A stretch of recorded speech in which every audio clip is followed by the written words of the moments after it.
On croit connaître ses enfants, mais les connaît-on vraiment? C'est la question que pose aujourd'hui toute une histoire à ses invités. Est-ce que les parents doivent s'inquiéter des petits mensonges? Surtout pas. Ce qui devient inquiétant, c'est quand ce mensonge devient le pilier de toute une vie ou le problème de toute une vie. Qu'est-ce que vous avez appris sur votre fille adorée? Que Perrine consommait des substances plus qu'illicites. Qu'est-ce que vous avez caché à vos parents jusqu'ici? Moi, j'ai commencé le porno il y a à peu près 1 an. Et j'ai annoncé à ma mère que je faisais du porno il y a quelques mois. Mon père n'est pas au courant. On pense que nos enfants sont comme nous, et en fait, ils sont pas comme nous. On rêve de tas de choses pour nos enfants qu'ils ne feront jamais. Ils sont eux. Merci pour nos invités, bonjour. Bonjour à tous, bienvenue sur le plateau de Toute une histoire. Quand on est parent, c'est l'histoire de notre émission aujourd'hui, quand on est parent, forcément on rêve de l'enfant idéal. Et parce qu'on l'a élevé, parce qu'on l'a aimé, parce qu'on a le souvenir de lui quand il était tout petit, on a l'impression de le connaître par cœur. C'est évident, mon enfant n'a pas de secret pour moi. Presque tous les parents pensent cette phrase. Nos invités d'aujourd'hui l'ont pensé eux aussi, comme tous les parents. Ils croyaient tout savoir de leur bambin, mais un jour, ils sont tombés des nues. Ils ont appris par des voies détournées ce qu'ils n'auraient jamais pu imaginer. Ils ont découvert une face cachée, obscure de leur enfant qu'ils ne soupçonnaient pas.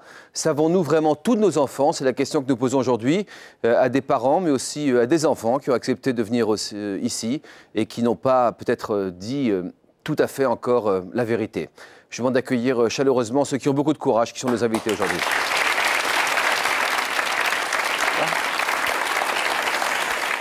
Rosine et Perrine, comment allez-vous Perrine aujourd'hui? On m'a dit que vous étiez un peu intimidée. Ouais. J'angoisse un petit peu. Présentez-nous cette dame qui est à côté de vous. C'est ma petite maman. Votre petite maman qui s'appelle Rosine. En quelques mots, Rosine, qu'est-ce que vous avez appris sur votre fille adorée? Oui, adorée, oui, tout à fait. Perrine. Que Perrine consommait des substances plus qu'illicites.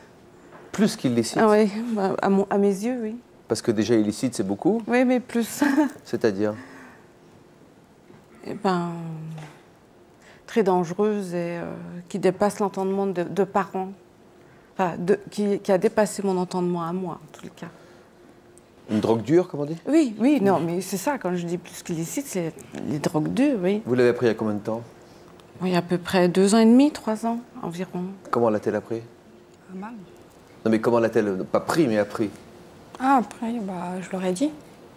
Ah non, elle ne l'a pas dit, c'est sa sœur aînée qui nous l'a dit. Ouais. On en parlera plus en détail. Si vous êtes ici, Perrine, c'est pour en parler aujourd'hui, pour essayer de vous débloquer quelque chose qui vous pèse sur le cœur, en tout cas, de renouer une relation peut-être de confiance avec vos parents. Oui. Peut-être aussi un jour vous préparer à devenir maman à votre tour, avec toutes les surprises que cela comporte. En tout cas, merci à toutes les deux d'être avec nous. On peut les encourager. Merci. Ça va aller? Bonsoir, mademoiselle. Bonsoir. Elena, qu'est-ce que vous avez caché, parce que vous êtes là, à moitié masquée aujourd'hui. Oui. Qu'est-ce que vous avez caché à vos parents jusqu'ici?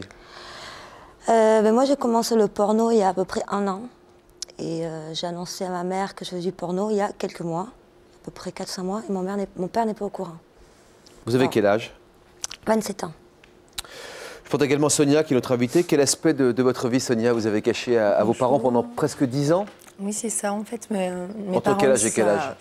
Depuis que je l'ai découvert à peu près quand j'avais 11 ans, jusqu'il y a 2 ans. Aujourd'hui, j'en ai 26. Et... Depuis que vous l'avez découvert ou depuis que vos parents l'ont découvert? Ma mère l'a découvert à peu près il y a 1 an et demi. Donc, elle a découvert que je suis lesbienne. C'était très compliqué de le dire à vos parents. Voilà, tout à fait. Donc j'ai vécu avec ça, caché pendant presque 10 ans, une dizaine d'années. Oui. Avant de parler, bonjour Monique, de ce que vous avez découvert de votre fils, je crois le 9 octobre 1996. Oui. Ce qui fait un peu plus de 10 ans maintenant. Oui. Vous avez découvert à travers cet acte un fils que vous, je crois, pensiez connaître véritablement bien. Oui, enfin, je pense que... Qu'est-ce qui s'est passé? Il s'est passé que j'ai malheureusement retrouvé mon fils. Il s'était suicidé, voilà. Il s'est suicidé. À quel âge? Il avait 20 ans, il allait avoir 21 ans. Oui, il allait avoir 21 ans. Et c'est une chose que je n'aurais jamais imaginée. C'était un bon vivant, c'était... Même si dans les jours et les semaines qui ont précédé cet acte-là, je sentais quand même comme une petite déprime. Mais on n'imagine jamais... on dialoguait beaucoup, on était très Je ne veux pas dire que j'avais des relations fusionnelles quand même avec lui, mais bon, il était très à l'aise avec nous, avec son papa. Bon, tout se passait bien à la maison. Enfin, le suicide, vous ne l'avez pas vu arriver, ça a été une très grande surprise pour vous. Du tout, voilà. On demandera son opinion évidemment au docteur Loewenstein qui est là avec nous. Odile et Eugénie sont également nos invités. Bonjour à toutes les deux. Vous êtes maman et fille. On vous a déjà reçu ici, sur ce plateau. Surtout, je connais le visage de la maman, je ne connais pas le visage de la fille. Et pour cause, vous pouvez nous dire pourquoi peut-être ? Pour quelques petits soucis qu'on avait eus il y a un certain temps. Mais qu'est-ce qui s'est passé ? Pourquoi je ne connais pas votre visage ? Parce que j'étais venue masquée, il me semble. Et pourquoi vous étiez venue masquée à l'époque ? Parce que je n'avais pas eu d'autorisation, je pense. D'autorisation ? Non, elle ne répond pas à la question. Elle passait une crise de délinquance absolument violente et donc il s'est passé un très long moment où en fin de compte elle a déraillé assez lourdement. Et donc il y a beaucoup de choses que je n'ai pas su, que je ne sais pas, que je ne saurai peut-être jamais. Donc, mais maintenant c'est fini, hein. Maintenant on est dans la... C'était il y a quelques mois en tout cas, Eugénie. Voilà. Aujourd'hui vous êtes ici, oui, en pleine lumière. Oui. Et félicitations, franchement.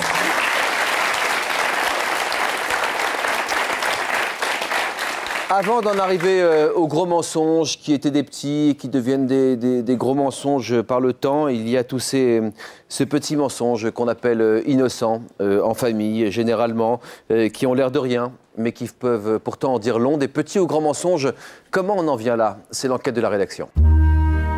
Ça commence très tôt, hein. On emmène l'enfant à la maternelle, quand c'est « alors tu as bien travaillé, tu as été gentil ». Vous croyez franchement qu'il va répondre non? Non, J'ai menti à mes parents beaucoup de fois et je pense même que tous les enfants mentent à leurs parents. Je pense que les enfants nous mentent toujours un petit peu. Après, tout dépend du mensonge. Qu'est-ce que tu vas faire cet après-midi ? Je vais peut-être aller voir une copine et puis en fait je vais voir mon petit copain, mais c'est pas un gros mensonge. Non, c'est pas moi qui ai mangé le chocolat, c'est mon frère, enfin plein de trucs comme ça. J'ai déjà dit que j'avais travaillé à contrôle, mais non, j'avais pas. Je m'étais amusée à la place. En fait, j'avais fait croire qu'on m'avait droguée, alors que je l'avais fait toute seule. J'ai dit que je n'étais pas amoureuse d'un garçon, mais je l'étais. Ça m'est déjà arrivé de fumer avec des amis, mais mes parents, j'aurais jamais dit. Hein. Bien sûr, j'ai déjà menti à mes parents. Si maman regarde, mon Dieu, quelle horreur. Je mens souvent, en fait. Je sais pas, je me rappelle plus très bien. On était soi-disant babysitter et puis on sortait avec les amis en discothèque le vendredi ou le samedi, par exemple. Une fois, je leur ai dit que j'avais pas une note et en fait, j'en avais une. Elle était plutôt mauvaise. Je leur ai dit que je partais en voyage et je suis pas partie du tout, je suis restée à Paris en fait. Parce que je voulais qu'ils me donnent plein d'argent. Il y a plein de règles au mensonge finalement. Il y a le mensonge pour se faire plaisir, il y a le mensonge pour se donner une autre identité, pour se vanter, bon... ça sert à tout ça finalement, ça sert à vivre en société, hein, le mensonge. Tout dire à ses parents, en tout cas de mon époque, mais c'est peut-être également vrai, c'était aussi s'exposer à des refus. J'ai pas envie qu'ils s'inquiètent et qu'ils se demandent à chaque fois que je sors, mais qu'est-ce qu'elle va encore faire Moi j'avais peur que si elle l'apprenait, elle soit fâchée contre moi. J'ai peur qu'ils me grondent. J'ai peur de me faire punir. Les parents, c'est une génération différente et je crois qu'ils ne comprennent pas tout. Est-ce qu'on doit tout dire à ses parents ? Ça présupposerait que nos parents sont prêts à tout entendre. Et ça, la réponse est non. Il y a des choses qu'ils ne peuvent pas comprendre. Pourquoi parler de choses qui me concernent que moi ? J'estime que c'est ma vie privée, que ça ne les regarde pas. Il est important d'avoir un jardin secret. Donc, jardin secret, c'est pas du mensonge, c'est de la dissimulation, quoi. C'est-à-dire, qu'est-ce que j'ai envie de partager ou pas avec vous, quoi. Tous les parents aimeraient connaître parfaitement leurs enfants, mais je pense que c'est pas réalisable. Si on est vigilant, on peut arriver en tout cas à comprendre l'essentiel. On craint toujours le pire pour nos enfants, mais je crois qu'il faut aussi leur faire confiance et puis garder le dialogue, à mon sens. La difficulté avec les enfants, c'est qu'on les connaît dans le passé, et à un moment donné, on les découvre, parce qu'ils ont grandi et que finalement, la différence est là, quoi. Est-ce qu'on peut vraiment les connaître ? La réponse est non. Et c'est justement le cas de Patricia Campagne, mère de famille qui a failli perdre sa fille tombée dans la spirale infernale de la drogue. C'est dans son dernier ouvrage, La mauvaise fréquentation, qu'elle témoigne de la descente aux enfers de sa fille. J'ai découvert que ma fille était droguée parce qu'en fait, elle disparaissait, elle revenait dans des états pas possibles. Donc j'ai compris qu'il se passait quelque chose, mais je n'imaginais absolument pas l'horreur que c'était en fait. Il n'y avait aucun signe dans son comportement qui présageait ce qui allait arriver. Et avant, c'était une jeune fille tout à fait normale qui sortait comme toutes les jeunes filles de son âge. L'enfant dissimule, ou l'adolescent dissimule, mais pas tout. Et à un moment donné, l'adolescent se débrouille quand même pour appeler au secours, quand il est décidé d'arrêter. Donc il montre un certain nombre de signes que les parents acceptent de voir ou ne pas voir. Je pense que dans le cas de ma fille, dans son état, il y avait vraiment une part de mensonge, parce que la drogue rend les gens complètement menteurs, ambivalents, c'est-à-dire ils vous disent une chose, après ils vous disent une autre. On pense que nos enfants sont comme nous, et en fait ils sont pas comme nous. On rêve de tas de choses pour nos enfants qu'ils ne feront jamais, ils sont eux. Il y a un grand rêve de la part des parents, ça serait effectivement d'avoir des enfants conformes à leurs désirs, c'est-à-dire de les formater. Heureusement que non. Heureusement que non. Ouais, heureusement que non. Il faut encore accepter cette phrase que nos enfants ne sont pas formatés ou en tout cas fabriqués comme nous. Qu'est-ce que vous en pensez, Rosine? Oui, on ne les met pas au monde pour nous, en tous les cas, quoi qu'il en soit. Sûr. On les élève, on les porte au plus loin et ils s'envolent. C'est vrai que c'est difficile quand on est parent de se dire, on leur donne une éducation, une certaine, pour moi, une certaine rigueur. Basée sur la confiance? Oui, bien sûr, tout à fait. Et à un moment, vous êtes trahi. C'est la trahison, en fait, qui est difficile. Ce que vous appelez la trahison, c'est quoi? C'est le premier petit mensonge? Oui, c'est... Vous êtes trahi dans les valeurs que vous avez voulu transmettre? Oui, trahi dans la valeur que j'avais transmise à Perrine. La première partie de cette émission dont on veut parler, c'est les petits mensonges qui deviennent des grands mensonges. Qu'est-ce qui fait qu'on passe des petits mensonges de grands mensonges? Rosine, quand Perrine était petite, est-ce qu'elle vous faisait des cachotteries? Oui, comme tous les gamins. Je pense que c'était la première cigarette. Elle ne me l'a pas dit, par exemple. Elle s'en est bien cachée. Vous avez l'impression d'avoir été particulièrement cachotière par rapport à vos amis? Quand même, ouais. À partir de quel âge?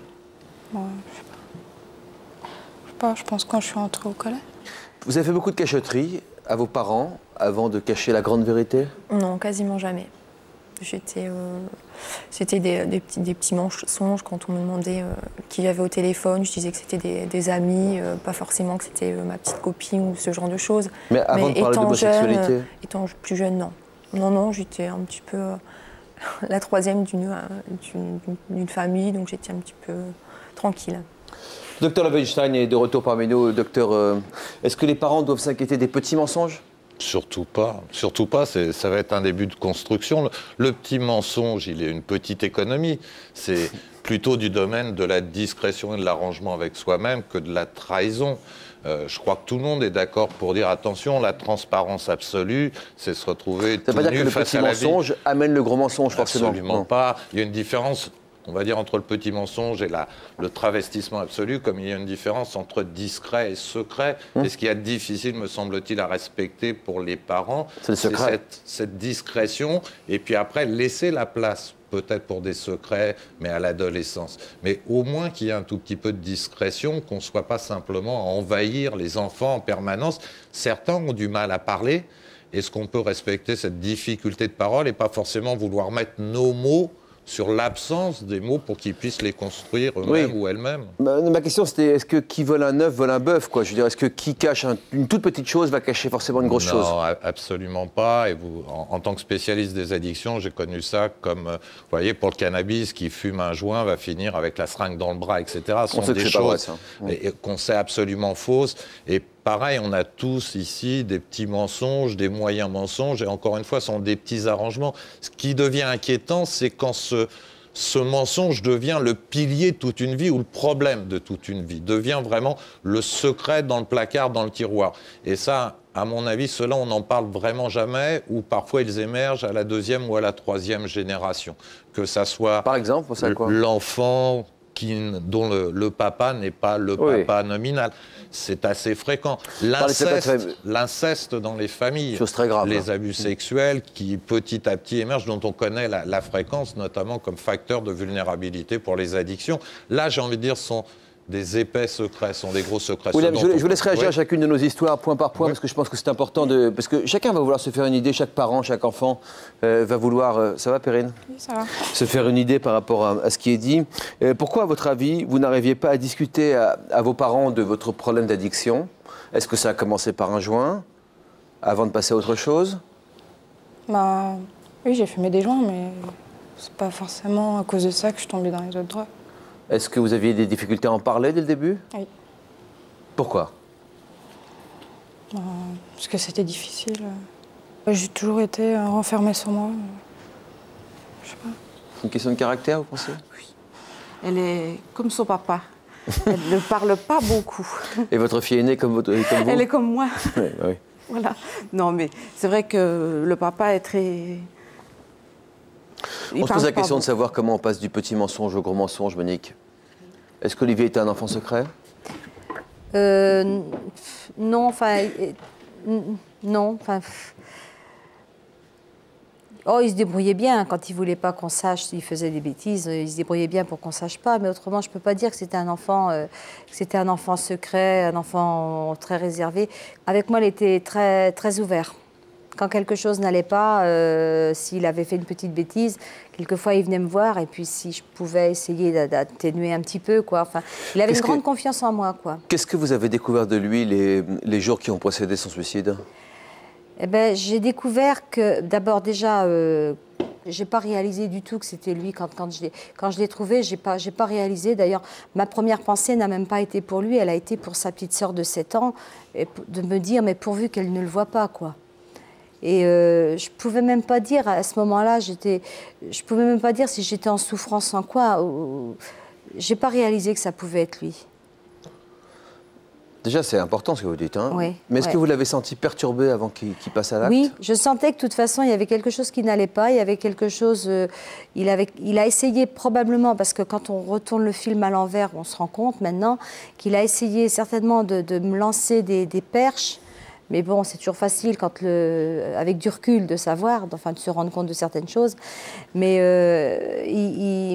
c'était au niveau plutôt de sa scolarité, quoi. Il partait à la fac, j'allais le conduire. Après, il a passé son permis, il y allait tout seul. Et finalement, il séchait les cours. Et vous ne l'avez pas vu, ça? Non. Non, et puis je me disais, bon, il avait 20 ans, je me disais quelque part, à 20 ans aussi, on ne peut pas non plus il faut les laisser aussi prendre leurs responsabilités. Et puis je vous dis, j'imaginais pas que c'était grave. De toute façon, j'imaginais pas du tout qu'il séchait les cours déjà, hein, parce qu'il était quand même assez bon comédien pour nous faire croire qu'il allait en cours. Quand il est allé soi-disant passer ses examens, après, il m'a dit, maman, je suis bonne pour le rattrapage. Je lui ai dit, écoute, c'est pas grave, tu feras ta session en septembre, tu vas travailler un petit peu cet été, et puis ça ira. Et puis, il est allé passer sa session en septembre. Et après, donc, le 7 octobre, là, il fallait aller chercher les résultats du fameux rattrapage. Et là, je le sentais vraiment mal depuis quelque temps. Et je lui ai proposé, je lui ai dit, si tu veux, je vais t'emmener parce que je te sens vraiment pas bien. Et il m'a dit, non, maman, je préfère pas parce que si je suis boulée, entre guillemets, c'était son langage. La grande crainte. Voilà, il m'a dit, si je suis boulée, je préfère te le dire par téléphone. Parce qu'il avait peur que je vois finalement que je sais pas comment sont affichées les notes à la sortie des facs, mais là, j'aurais découvert probablement son bulletin scolaire. Et il avait quel âge? Il avait 20 ans parce qu'il avait repiqué. Ça vous étonne, M. Loewenstein, qu'on puisse avoir peur du jugement de sa mère à 20 ans? C'est étonnant, je ne pense pas que ça soit qu'une histoire, si je puis me permettre. Pardon? Je ne crois pas que ça soit qu'une histoire de bulletin scolaire. Le mal-être qui a été évoqué, vraisemblablement, était plus général que ça. Là, sans doute, ce bulletin scolaire était une goutte d'eau sur un vase déjà d'angoisse bien rempli. Oui. C'était le 9 octobre 1996? 16, oui. Ça fait plus de 10 ans maintenant. Ça va, oui, il y a eu 10 ans.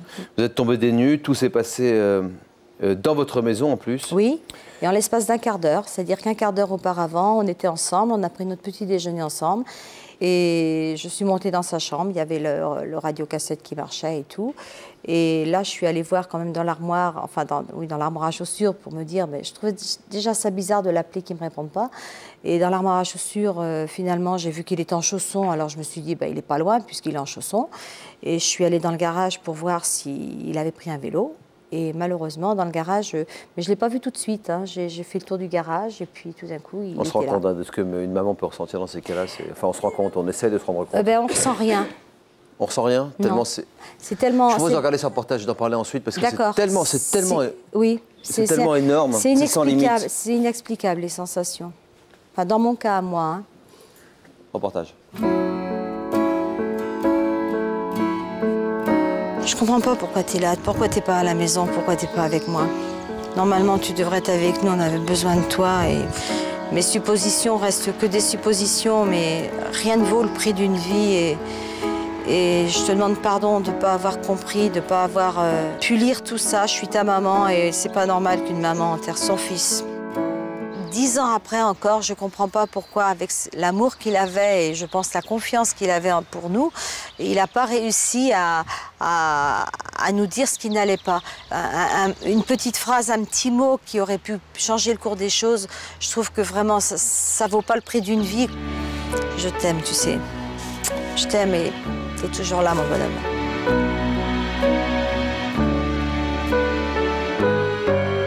En septembre 1996, Olivier, le fils de Monique, confie à sa mère qu'il veut arrêter la fac. Mais elle ne veut pas qu'il reste sans rien faire, elle décide donc de prendre les choses en main.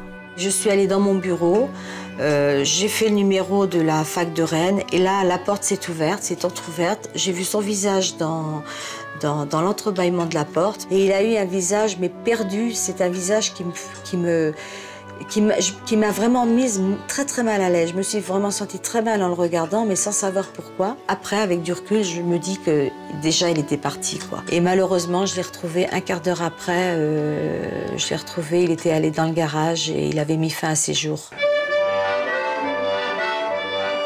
Olivier est parti sans explication, sans laisser de mots. Depuis 10 ans, Monique cherche à comprendre ce qui a poussé son fils à commettre un tel acte. Moi, je pense qu'il a pensé à cette manière d'en finir parce que pas longtemps avant, au lycée, quand on était au lycée ensemble, il y a un jeune homme qui s'est suicidé en se pendant dans le fond de son jardin. Je ne sais pas si c'était un lien... Ils n'étaient pas très proches, mais ça a fait quelque chose de toute façon. On faisait un petit peu partie du même cercle d'amis, on avait des amis en commun, et c'est vrai que ça nous a tous choqués à l'époque. Et moi, quand j'ai appris qu'Olivier avait fait ça, jamais je me serais attendue à ça, quoi. C'était peut-être le seul enfant avec qui je me disais, lui, j'aurais jamais de problème avec lui pour son avenir parce qu'il saura toujours se débrouiller. Il avait sa musique, il était un petit peu baroudeur, un bon copain de tout le monde. Tu lui connaissais des angoisses, Comment tu pouvais le décrire? C'était pour moi, sa plus grande angoisse, c'était par rapport à la musique, ne pas y arriver, Parce que de toute façon, c'était toute sa vie, la musique, donc... ne pas arriver à en vivre, quoi. Ouais. Moi, je pense que ça, c'était une grande angoisse pour lui. Angoissé par l'avenir, mal orienté dans ses études, Olivier avait des raisons d'être mal dans sa peau. Quelques années après sa mort, Monique a éprouvé le besoin d'écrire tout ce dont elle se souvenait de la dernière année passée avec son fils. Mercredi 9 octobre. Voici le jour que je n'aurais jamais voulu voir écrit sur un calendrier. Papa m'a dit un jour qu'il n'avait jamais su ce qui s'était réellement passé. C'est pourquoi j'écris toutes ces pages qui égrènent ta dernière année et tente d'expliquer ton calvaire qui va s'achever ce matin. Si j'ai éprouvé le besoin d'écrire ces 11 pages concernant Olivier, c'était aussi peut-être pour, à travers les mots, essayer de percer des choses qui m'auraient échappé. Chaque être est unique et même nos enfants ont pour nous une part de mystère. On a beau être une maman et à l'instinct maternel, il y a des choses qu'on peut deviner, mais il y a des choses chez nos enfants qui continueront toujours à nous échapper. Avec vous, Monique, on aborde maintenant la deuxième partie de cette émission, le jour où on découvre la face cachée de son enfant. Vous l'avez découvert ce jour-là ? Je me suis toujours... Olivier était quelqu'un d'assez exubérant, d'assez impulsif. C'était un impulsif et moi, dans mon esprit, je pense qu'il est parti. Il était impulsif, il a eu un... Je sais pas... Qu'est-ce que vous avez ressenti au moment de ce départ impulsif? Parce que j'ai l'impression que ça a mis des semaines, en fait. Il nous faut le temps, quoi, pour... accepter la chose. Pour accepter la chose. Puis au départ, on ne réalise pas. De toute façon, on est plus... Vous étiez en colère au début? Ah oui. Et je peux vous dire que quand je l'avais devant moi, sans vie, je l'aurais giflé. Et ça a été une période très, très douloureuse. Et je crois que les parents qui passent par là, quelle que soit la raison du décès d'un enfant ou même d'une personne qu'on aime, c'est la période douloureuse. Un enfant, je pense que c'est encore différent. Mais... Oui, il n'y a pas d'échelle dans la douleur, mais je pense que perdre un enfant, c'est hors norme. On a donné la vie, c'est ça que je veux dire. Voilà, je veux dire que c'est pas normal pour des parents d'enterrer leurs enfants, hein, c'est pas c'est pas normal. Et d'abord, il y a un grand sentiment de culpabilité. Là, on se demande qu'est-ce qu'on a fait, qu'est-ce qu'on n'a pas fait, qu'est-ce qu'on a dit, qu'est-ce qu'on n'a pas dit. Et là, je me suis sentie coupable parce que je me suis dit, j'aurais dû voir. Être en colère, oui, c'est ça. Ça, c'est le discernement qu'on n'a pas eu, et ça, c'est... Voilà. Mais être en colère ou être abattu sont deux sentiments qui sont particuliers, qui sont différents. Oui, mais au l'un début, de l'autre. Je vais poser la question à Odile à ce sujet. Quand vous avez été, vous diriez, en colère ou abattu quand vous avez appris ce que votre fille avait fait? D'abord abattu, puis après en colère, oui. Abattu parce que la surprise n'est pas forcément toujours risible et excellente. Là, c'était des mauvaises surprises. Qui vous a prévenu que votre fille avait commis un vol? En général, c'est la police qui me prévenait. Donc, de quelle façon? J'étais appelée au milieu de la nuit pour des larcins, pour des fugues, pour des tas de petites bricoles sans intérêt. Et donc, j'étais toujours très... C'est surprenant, Mais après, on prend une espèce de petite habitude des mauvaises surprises. On les attend, on sait qu'elles vont venir. Est-ce que ce qui dérange le plus, au fond, c'est pas ce mensonge, justement, ce décalage Oui, c'est la trahison totale, parce qu'on a justement l'impression de connaître cet enfant qui est le sien, mais à la fois, on s'aperçoit à un moment que c'est un être humain, malgré tout, et qu'il est identique à soi-même, et que moi aussi, j'en ai fait des erreurs. Moi aussi, j'ai menti à ma mère, donc c'est normal qu'elle me mente. Mais bon, maintenant, c'est fini, donc c'est vrai que c'est difficile de revenir sur des choses qui ont été douloureuses et qui sont passées. Vous avancez, mademoiselle. Pour moi, j'ai dépassé ce stade-là. Je ne suis plus du tout dans la délinquance, mais c'est vrai que trahison, c'est le mot. Enfin, je pense, je me mets à sa place et confiance, voilà. Trahi, se sentir trahi. Je pense qu'elle le dit bien. Trahison parce que vous faisiez ou trahison parce que vous mettiez tout à fait en cause la relation que vous aviez avec votre mère? Non, parce que je faisais, parce que c'était inadmissible quand même de pouvoir lui faire ça après ce qu'on avait vécu, parce qu'on a eu une histoire pas très marrante. Qu'est-ce que vous avez fait de... des petits trucs. Toutes ces vols, mauvaises fréquentations. C'est un peu la panoplie, drogue, alcool, des choses comme ça, voilà. Des sorties excessives, des longues périodes où on ne sait pas où elle est. Elle a un âge où elle doit être à la maison, elle n'est pas à la maison, jour et nuit, quoi. Donc c'est des choses... c'est un gros mensonge énorme. Globalement? Global, voilà.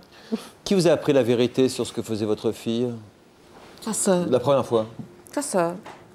De quelle façon? En me disant qu'il fallait faire... Perrine était allée frapper un soir chez elle. Et elle s'était présentée assez... pas bien du tout. En lui disant qu'elle allait pas bien elle-même. Mais elle avait les symptômes d'une enfant droguée. Les yeux rouges, injectés de sang. Elle ne savait plus trop où elle était, ce qu'elle faisait et tout. Donc sa sœur est venue me voir et a pris maintes précautions pour m'annoncer la nouvelle, dont je me doutais depuis quelque temps. Mais... Sans vouloir le savoir? Oui, voilà. Vous vous dites pas moi, ça peut pas m'arriver à moi. Donc j'ai caché au fond, j'ai gardé ça au fond de moi-même un moment avant de réaliser vraiment que Perrine tombait de plus en plus loin, que ça allait de plus en plus profond. Est-ce que vous êtes sentie trahie par votre fille? Oh là, oui. Pas qu'une fois en plus, parce que Perrine, à maintes fois, elle nous a dit « J'arrête, c'est bon, j'y touche plus, je sors plus, je fais plus rien. » Et à maintes fois, elle est repartie, maintes fois, elle a recommencé. Du mensonge, quoi. C'était tout le temps, en fait. Elle partait, on ne sait pas où elle partait. Elle revenait dans des états lamentables. Et à chaque fois, on lui disait « Mais qu'est-ce que tu as fait? Où tu as été ?» Mais rien, j'ai rien fait. C'était toujours rien. Vous pensez que votre maman s'est sentie trahie, Sonia, quand vous l'avez cachée pendant 10 ans, quelque chose qui la dérangeait visiblement, viscéralement? Tout à fait, oui. Elle est vraiment... oui, c'est le mot, elle s'est sentie trahie. Elle a été extrêmement déçue et blessée aussi. Comment elle l'a appris? C'est-à-dire qu'à l'époque, j'étais beaucoup entre la maison et mes sorties du week-end. Donc je lui disais que j'allais voir des amis sans préciser que c'était des amis IES. Et donc j'attendais du courrier important. Et donc, 10 ans. Voilà. Et donc une fois ma mère m'appelle en me disant « Écoute, tu as du courrier ?» Alors je lui dis « Vas-y, tu ouvres ». Et donc elle me dit elle ouvre la lettre, elle me dit bonjour. Donc sur la lettre c'était écrit bonjour. Quand vous l'avez dit tu ouvres, c'est-à-dire que vous voulez qu'elle ouvre? Oui, parce que je pensais que c'était du courrier important que j'attendais pour un futur travail. Et donc il s'avérait que ce courrier-là c'était une fille qui m'écrivait donc pour faire connaissance. Et donc la fille se présente et sur la lettre, le début de la lettre tout au moins, parce que j'ai jamais su la fin, elle se présente, elle dit tout comme toi, je suis lesbienne. Il y a eu un moment de silence et elle me dit c'est une gouine ça? Alors je lui dis, oui, j'ai des amis PD, je dis, je vois pas pourquoi j'aurais pas d'amis lesbiennes. Elle me dit, je raccroche. Alors là, je me suis sentie très mal et j'ai appelé ma sœur pour qu'elle aille aussitôt voir ma mère pour amortir le choc. Et donc ma sœur y est allée et après j'ai eu le rapport donc, de ma sœur. Elle m'a dit que ma mère pleurait, elle ne savait plus quoi faire. Il y a eu un moment fort. Vous nous raconterez dans un instant comment votre maman a décidé d'affronter la vérité. Juste avant cela, un message de la rédaction. Et j'aurai peut-être le plaisir de vous accueillir sur ce plateau pour découvrir et faire profiter de tous nos spectateurs votre histoire. Votre conjoint vous a quitté à un moment très difficile. Grossesse, mariage, maladie, accident, deuil ou chômage. Vous avez quitté votre conjoint au pire moment. Selon vous, quand on n'aime plus, il faut partir, quelles que soient les circonstances. Pour nous raconter votre histoire, contactez-nous au 0820 16 30 15 ou connectez-vous sur le site de l'émission.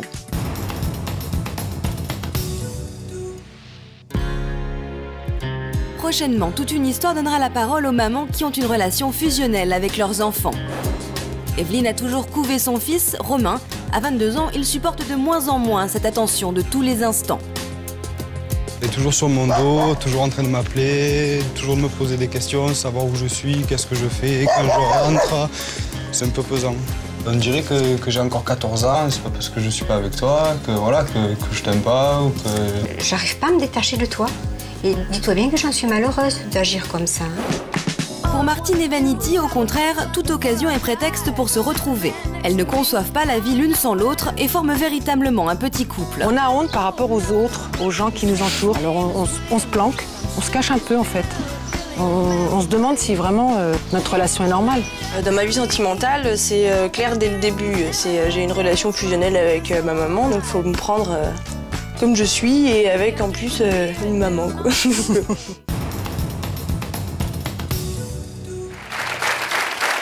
Savons-nous vraiment tout de nos enfants? C'est la question qu'on se pose aujourd'hui dans l'émission. La mère de Sonia ne se doutait pas que sa fille était lesbienne et pour cause. Dans quel état d'esprit psychologique était votre maman quand elle a appris la vérité? Choquée. Elle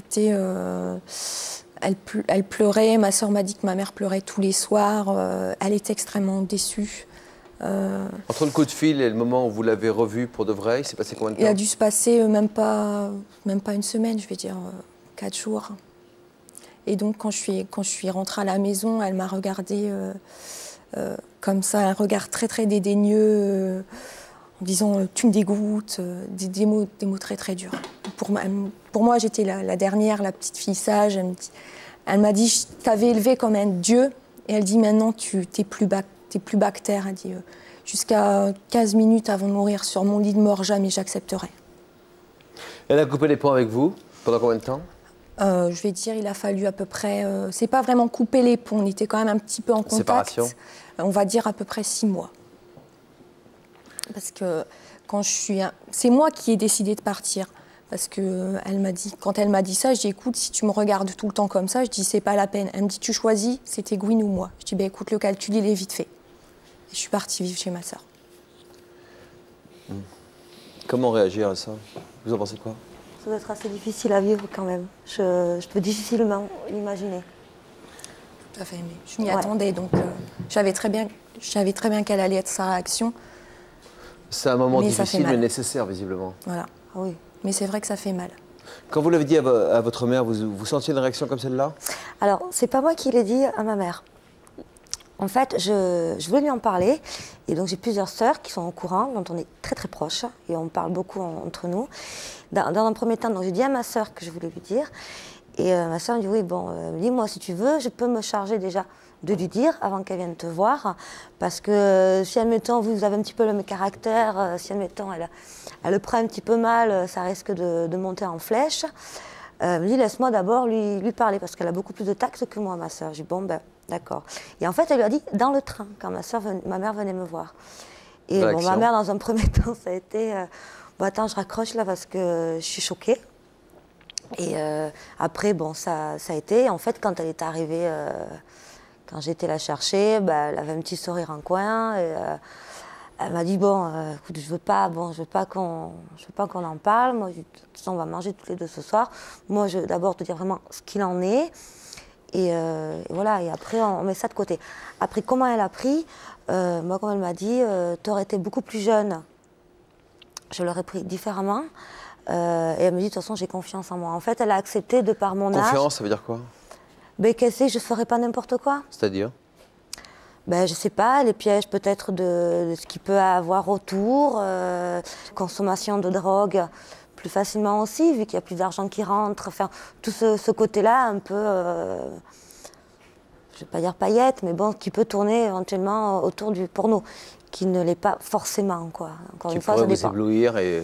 Voilà. Et moi, quand elle m'a dit, tu aurais 20 ans, je n'aurais pas réagi pareil. Elle me dit, donc, vous l'avez dit à vos sœurs. Ensuite, vous l'avez dit à votre mère. Oui. Et il manque une personne. Mon papa. Alors, mon papa, j'ai voulu lui dire, là, il n'y a pas longtemps. J'ai appelé ma mère, mes sœurs, j'ai dit à papa, parce que j'en ai marre de lui mentir, parce qu'il croit que je suis professeur de violon, voilà, il croit que je fais ça. Vous l'êtes par ailleurs?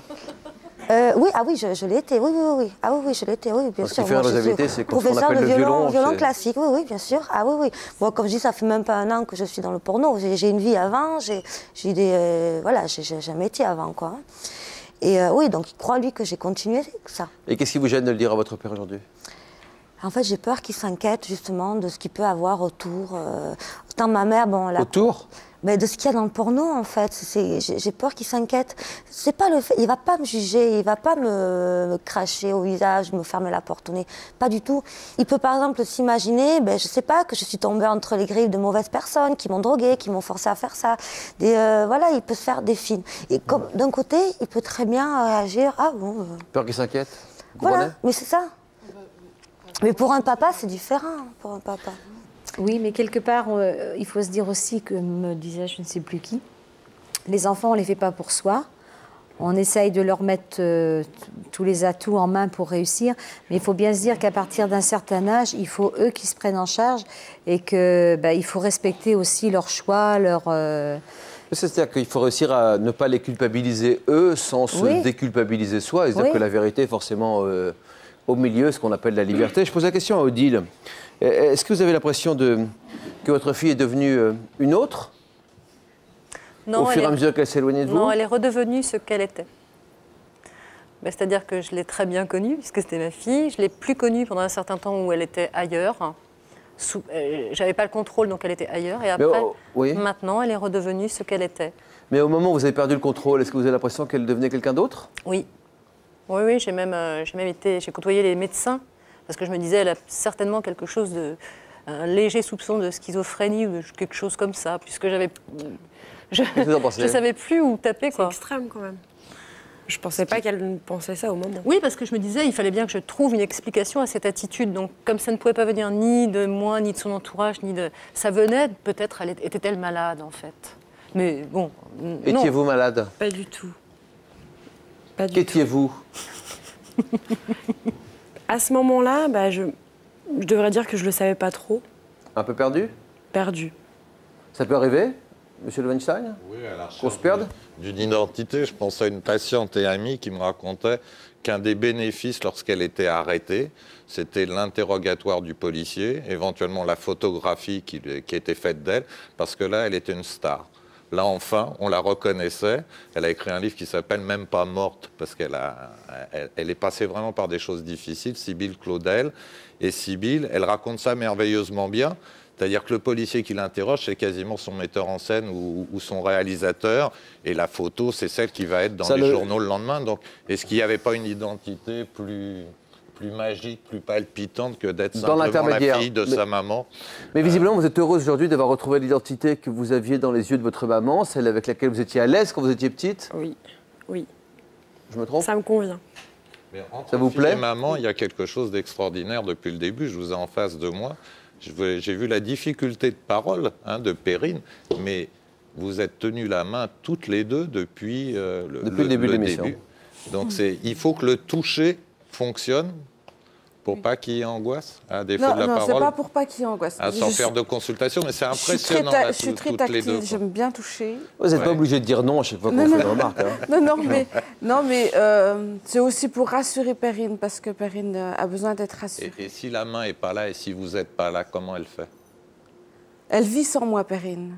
Et pas toujours si facilement. Je vous dis ça parce que l'image qu'on a, qui peut commencer très très tôt, c'est de dire aux mamans d'apprendre aux enfants à ne pas être inquiets quand la maman n'est pas là, en disant où elle va. Par exemple, je vais dans la cuisine, dans la salle de bain. Et c'est un petit peu ça, c'est-à-dire ce contact physique en permanence qui peut être troublant s'il s'arrête. Et je ne sais pas quelles ont été les substances consommées, mais entendez bien que c'était pas simplement pour vous embêter, ou vous, ou la société. Je peux le dire, moi. Pour essayer de faire... La substance, en l'occurrence? Non. Comme s'il y avait un grand... En tout cas, quelle était la fonction positive de la substance? Elle n'a pas pris juste ça pour embêter tout le monde.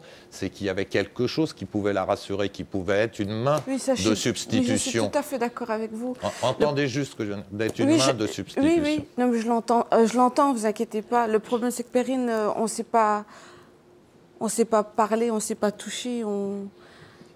Enfin, pendant des années, pendant le laps de temps où elle a été absente, on ne sait pas regarder. On ne se regardait plus de toute manière. Je pense que là, on entre dans une intimité qui dépasse la fonction de notre émission. Donc, on va passer à notre troisième chapitre, qui est comment renouer le dialogue avec son enfant après une vraie cassure. C'est la troisième partie de notre émission, comment refaire confiance. Quand on découvre que l'enfant est si différent que ce qu'on avait imaginé ou rêvé quand il était tout petit, on va découvrir à travers ce reportage sur Perrine et Rosine, justement, à quel point il faut se réapprivoiser. Vous habitez en Lorraine, c'est un reportage à Nancy. Ah, voilà. Donc ça, c'était les vacances. Elle était rigolote, je trouve. Avec son doudou. Elle sourit. Ah oui, avec ses bottes. Oui, c'était la période où elle lâchait plus ses bottes. Perrine, c'était une enfant calme. Toujours avec son doudou. Toujours avec le pouce dans la bouche pour éviter de parler. C'était, on ne sait jamais. Hein. On a quand même toujours senti qu'elle avait un petit peu de difficulté à s'exprimer, à communiquer. Elle s'est toujours sentie un petit peu à l'écart, voilà. Elle ne parlait jamais de ses difficultés scolaires, de ses échecs scolaires. Elle n'en a jamais parlé. Bon, à la maison, on ne peut pas dire que c'était difficile de s'exprimer ou de dire ce qu'on avait à dire. Oui, mais ça, c'est ce qu'on pense, nous. C'est pas ce qu'elle pense, elle. Enfin, je sais pas, moi, on a été attentifs. Après, elle n'a pas pris le bon chemin. Pourquoi? On n'en sait rien. Il y a 2 ans et demi, Rosine tombe des nues lorsqu'elle apprend que sa fille Perrine se drogue depuis déjà 6 mois. Un moyen pour la jeune fille d'échapper à la douleur d'un lourd secret. On m'a forcé à faire l'amour. Pour moi, c'est du viol, quoi. Est-ce que tu as essayé d'expliquer ça à tes parents? Je leur ai dit, mais au bout de... Ça fait 2-3 ans qu'ils le savent, pas plus. J'aurais dû en parler, pas m'en cacher. Mais bon, c'est pas facile. Surtout à 17 ans, c'est pas facile d'en parler. J'y arrive seulement à peu près maintenant, mais avant, j'y arrivais pas du tout. Je préfère me confier, soi-disant mes amis, quoi. Mais c'était pas des amis non plus, quoi. Toute ma famille était là pour moi. Moi, je l'ai rejeté, en fait. Je préférais me débrouiller toute seule. C'est pas possible. C'est Mélanie, la sœur aînée de Perrine, qui s'est rendue compte en premier de l'enfer dans lequel était plongée sa sœur. Elle reproche à sa mère de ne pas s'être rendue compte de la situation. Quand j'ai commencé à vous mettre en garde, comment t'as pris les choses et qu'est-ce que t'as pensé? Que le ciel me tombait sur la tête, que ça pouvait pas m'arriver à moi et que c'était une catastrophe. Vous avez jamais voulu ouvrir les yeux, donc... On n'en parle pas, tout va bien, l'autruche... Non, c'était pas tout va bien, c'était pas l'autruche non plus. Est-ce que tu as pensé à un moment que nous, en tant que parents, de se dire que Perrine se droguait, ça pouvait nous faire mal? Oui, mais entre faire mal et la santé de ton enfant, il y a... Ouais, non, mais bon... Il y a un moment où il faut ouvrir les yeux, même quand t'es parent, même si c'est douloureux, même... Là, c'était la santé de Perrine. En aucun cas, à aucun moment, elle est venue me dire... Attention, maman, il y a quelque chose qui va pas, est-ce que tu peux... Rien. Elle a jamais rien partagé. Sa crainte, c'était de si je dis, on m'aimera plus. Parce que je serai pas la fille dont mes parents ont envie. Perrine s'est droguée pendant 3 ans.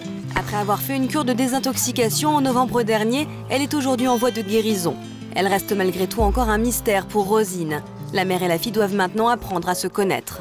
En faisant le point, je me dis, je te connais pas tant que ça finalement. Il y a plein de choses de toi que je ne sais pas parce que tu m'en as jamais parlé. Et ça, c'est vraiment un trou, c'est quelque chose qui me manque dans ma vie. Qu'est-ce qui a fait que tu n'as jamais eu envie de te confier? Parce que j'avais pas envie de te parler. Oui, parce que c'est difficile pour moi de parler de moi. T'as peur de quoi? Je sais pas. De mauvaise réaction. C'est sûr qu'une maman, elle a toujours du mal d'entendre des choses qu'elle n'a pas envie d'entendre. Mais c'est pas pour autant que je suis pas là, que j'ai pas envie de t'aider. Je suis ta maman. Je resterai ta maman. Jusqu'au bout. T'es notre petit poussin. Ma tous.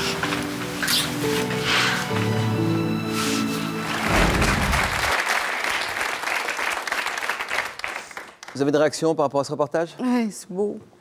Mais c'est vrai que c'est mon poussin, c'est ma douce. C'est la jeune fille que j'ai perdue pendant des années, que je retrouve un petit peu. Mais parfois, j'ai l'impression que vous lui mettez de la pression par rapport à la perfection qu'elle devrait être. Non, non, non. J'ai jamais exigé. Qu'est-ce que vous en pensez, Perrine? Betty, dis-le. Bah, des fois, ça, tu me stresses. Oui, je la couvre de trop. Elle n'a pas fini de parler, je pense. Hein. Ouais, c'est vrai qu'elle couvre un peu trop. Ben, je la protège. Enfin, j'avais envie de la protéger de trop. C'est-à-dire que Perrine, elle est 5 minutes ou 10 minutes en retard. Je la bombarde de coups de téléphone pour savoir où elle est, avec qui elle est. Vous mettez trop la pression pour ces Rosine, parfois? Oui, c'est... J'angoisse à chaque fois qu'elle est en retard. J'angoisse parce que je me dis où elle est, avec qui elle est, qu'est-ce qu'elle fait. Parce que de toute manière, on n'est pas à l'abri qu'elle rechute. C'est difficile de donner de l'amour aux enfants sans leur mettre trop de pression, non, William? Oui, c'est tout cet équilibre. Alors, on fait tous comme on peut, hein, c'est-à-dire sûrement bien parfois, et puis très souvent pas bien. Mais c'est vrai que l'angoisse qu'on peut avoir pour ces enfants, ça se traduit aussi en manque de confiance et surtout en manque d'espace. Si on parle à leur place, surtout si on s'inquiète à leur place, si on paye les conséquences à leur place de ce qu'ils font de moins bien, ils font jamais ces pas de côté de construction. C'est cette différence. C'est si on prend pour soi ce que l'autre, voilà, ce que son enfant a fait. L'enfant dit ça suffit, toi, tu parles toujours de toi, que ça soit ça vous arrive, papa. Ça oui, je sais bien que je suis comme ça. J'ai fait des efforts. Oui, c'est vrai. Voilà. C'est-à-dire C'est la maman qu'il va falloir féliciter bientôt. Non. Ah non. On fait des efforts toutes les deux. On essaye toutes les deux de s'apprivoiser de nouveau. En tout cas, bravo Perrine pour sa présence ici, parce qu'il y a une émotion extraordinaire, un vrai courage. Et moi, je veux dire bravo.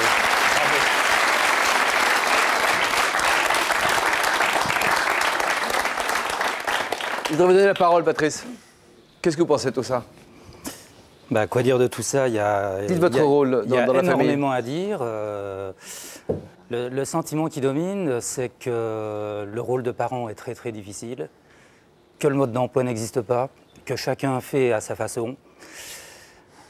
Moi, personnellement, je pense qu'on a effectivement peut-être mis une certaine pression de façon inconsciente. La difficulté, c'est de faire la part des choses. Nos enfants sont notre prolongation, c'est la prolongation de nous-mêmes. Donc on transpose sur eux aussi beaucoup de choses. Ces situations, je dirais pas ambition, je dirais on a envie qu'ils réussissent dans la vie, donc on essaie de leur donner le pactage, de leur donner les armes, les outils nécessaires à leur construction. Alors nous on le voit en tant que parents à notre façon, excusez-moi je suis assez ému. Non, ce que je veux dire, c'est qu'on a envie que nos enfants réussissent leur vie. Je ne dis pas réussir dans la vie, mais réussissent leur vie. Ce qui est deux choses complètement différentes. Donc, on n'a absolument aucun jugement sur le fait que Perrine ait pris ce chemin-là. Moi, personnellement, je considère que c'est un chemin peut-être par lequel Perrine, en tant que telle, en tant qu'être individuel, a eu peut-être besoin de passer. Peut-être que c'est nous qui l'avons provoqué indirectement, c'est vrai. Je pose la question maintenant à Odile et Eugénie qui sont avec nous. Est-ce que vous avez retrouvé le dialogue avec votre fille maintenant? Sur quelle base? La confiance. À nouveau. Je suis d'accord. Je suis. Qu'est-ce qui fait que la confiance permet de se restaurer? En tout cas, pour mieux comprendre le chemin que vous avez parcouru toutes les deux, Eugénie et Élodie, regardons cet extrait de votre dernier passage dans l'émission. Je rappelle qu'à l'époque, donc vous, jeune femme, vous témoignez de manière anonyme. Elle était ailleurs, hein, dans un autre monde, la drogue, le sexe, l'alcool. Et puis les vols, hein, les vols, les squats, les gardes à vue, les choses comme ça, c'est très violent. Si jeune. Quand Odile s'est rendue compte de la situation, elle a pris les choses en main. Pour remettre sa fille dans le droit chemin, elle l'a envoyée en stage de rupture au Bénin. Après 1 an de séparation, la mère et la fille se retrouvaient. Ça va? Ça va, t'es pas trop mec, ça va, t'es entière quand même. Ah, comment vas-tu? Oh là là. C'est bizarre hein, quand on revient, quand tu reviens dans ta famille et que t'as foutu la merde. Enfin, ça fait, je sais pas, je me sens à l'aise, mais un peu triste. Je sais pas pourquoi. J'ai peut-être un peu honte de ce que j'ai fait, quoi. Et de voir comment les gens m'accueillent, comment ils sont heureux de me voir, alors que moi, je leur ai fait trop mal, quoi. Ça me prend la tête, quoi. Puis maintenant, je vais essayer de tout faire pour rendre ma maman heureuse. C'est ma maman qui a le plus souffert. Je suis désolée. Et je vais tout faire pour que ça aille mieux. Alors pour l'instant, vous en êtes où sur le chemin? Pour l'instant, moi, je veux avancer. Pourquoi vous avez été si loin dans la délinquance, dans les provocations de tout genre? Parce qu'on ne m'arrêtait pas. La seule qui pouvait m'arrêter, c'est moi. C'est soi-même qu'on prend le choix de s'en sortir ou de pas bouger, quoi. Donc à l'époque, et les chemins parcourus, hein, c'était en janvier dernier. Ouais, mais les choses ont évolué aussi vite qu'elles ont involué.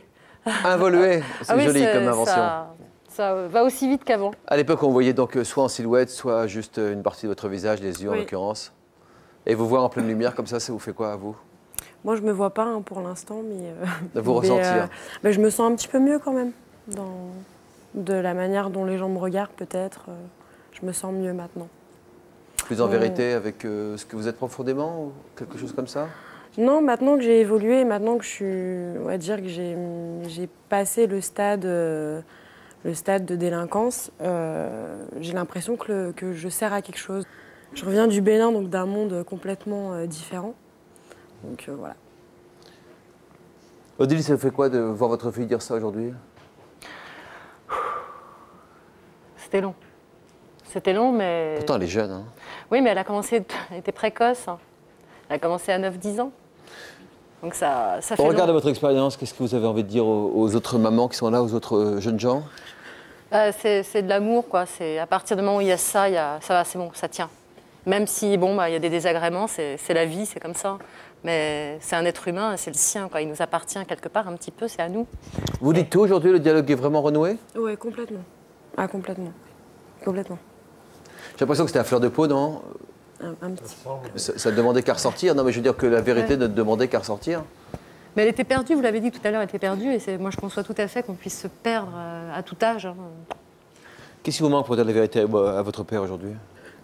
Pas grand-chose. Moi, j'étais prête à lui dire, là, il y a quelques temps. J'étais prête à lui dire. Et si ma mère et mes sœurs m'ont dit non, ne lui dis pas, je lui aurais dit. Voilà.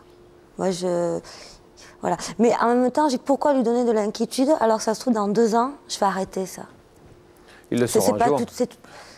Peut-être que oui, peut-être que non, j'en sais rien. Je sais pas, là j'avoue, je suis vraiment... C'est difficile de vivre dans le mensonge avec quelqu'un qu'on aime. Ah mais, à qui le dites-vous? À vous. Je sais, ouais. Ah non mais, ouais. C'est justement pour ça que moi, il y a quelques temps, j'étais partie pour lui annoncer. Parce que j'en ai marre, quoi. Moi, quand je le téléphone, c'est que du mensonge, quoi. Ma mère ment pour moi, mes soeurs mentent pour moi. Mais c'est quelque part aussi peut-être un peu pour le protéger. Ça vous rend pas à l'aise? Non, pas du tout. C'est moins qu'on puisse dire. Qu'est-ce qui s'est passé depuis que vous vous êtes dit la vérité, depuis que vous êtes rapprochées l'une et l'autre? Est-ce que vous vous sentez plus heureuse? Oui, ça va beaucoup mieux. On se fait un peu plus de confiance. Un peu plus confiance? Oui. C'est pas encore tout à fait confiance? Non, pas trop. Qu'est-ce qui manque pour que vous fassiez tout à fait confiance? Je sais pas. À votre avis? Le temps? Ouais, mais avec le temps, ça ira. Ça viendra au fur et à mesure. Qu'est-ce que vous en pensez pour retrouver confiance dans ce que votre fils a été? Je sais pas. Moi, et en vous-même, donc. Hein. Oui, une des dernières phrases que j'ai dites à mon fils, je crois même que c'est la dernière, je lui ai simplement dit, tu sais, être parent, c'est pas facile. On n'a pas toujours raison, contrairement à ce qu'autrefois les parents avaient toujours raison. J'ai dit, tu sais, on a nos faiblesses, on n'a pas toujours raison, on se trompe. Mais tout ce qu'on fait, on essaie, chaque parent, je crois, même si on se trompe, on essaye, on pense faire bien. Je me sens plus coupable. Autant je me suis sentie coupable très longtemps et maintenant je me dis que je me sens plus coupable. Comme je vous disais, être parent, on a nos faiblesses, on fait ce qu'on peut pour le mieux et je pense que voilà. Sonia, qu'est-ce que vous pensez par rapport à votre maman? Ça va, pour moi ça va un petit peu mieux. On va dire que l'orage est passé. Ça a été très très difficile au début. On pensait que j'étais malade et ce genre de choses. C'était il y a combien de temps? C'était il y a à peu près 1 an. Donc elle pensait vraiment que j'étais malade. Oui, oui. C'était encore limite si elle osait me faire la bise, moi sa fille. Mais maintenant ça va mieux parce qu'elle s'est confiée à des gens. Ma sœur l'a apaisée, ma grand-mère l'a apaisée. Entre nous deux, c'est tabou. Le sujet est tabou.